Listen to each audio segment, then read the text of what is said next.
Au début de son œuvre, Jean Dubuffet n'est pas très explicite sur ses références.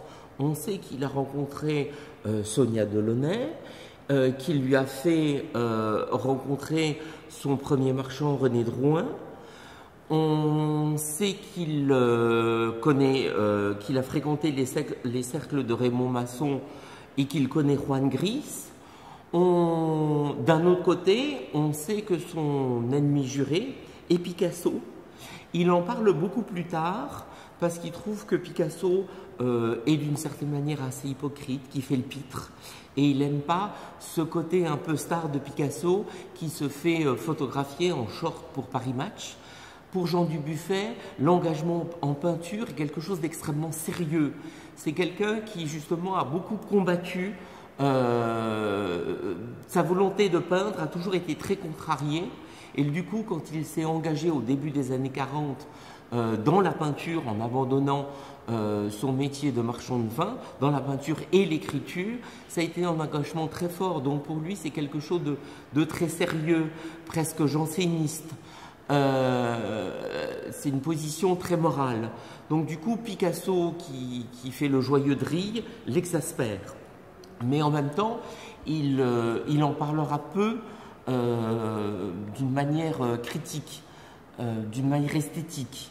Et pourtant, par exemple, ils collectionnent des gens en commun, Picasso collectionnait des artistes d'art brut ou d'art naïf, auxquels se réfère aussi Jean Dubuffet. Donc ils ont autant de points communs que d'anicroches entre eux.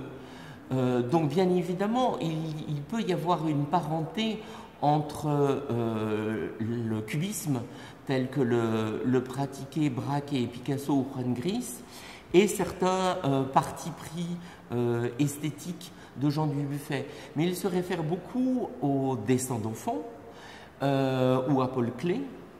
Et on peut aussi se référer à la peinture romane, c'est-à-dire celle que justement on trouve dans le territoire français, au plus près de l'espace rural, par sa façon qu'il a de mettre le plan horizontal à la verticale et de mélanger en fait l'horizontal et le vertical qui est déjà à l'œuvre dans la peinture romane et notamment dans celle des fresques des églises. On a beaucoup référé dans le début des œuvres de Jean Dubuffet à des teintes terreuses, à une représentation de la terre, comme si le tableau était un extrait de la terre elle-même. On a aussi beaucoup référé à la peinture rupestre, à l'art des cavernes, au graffiti, dans sa façon de graver cette croûte de peinture qu'il met en œuvre dans le cadre du tableau. Mais je pense qu'il y a aussi un rapport avec l'art roman dans la façon de nier la perspective et de nier la profondeur.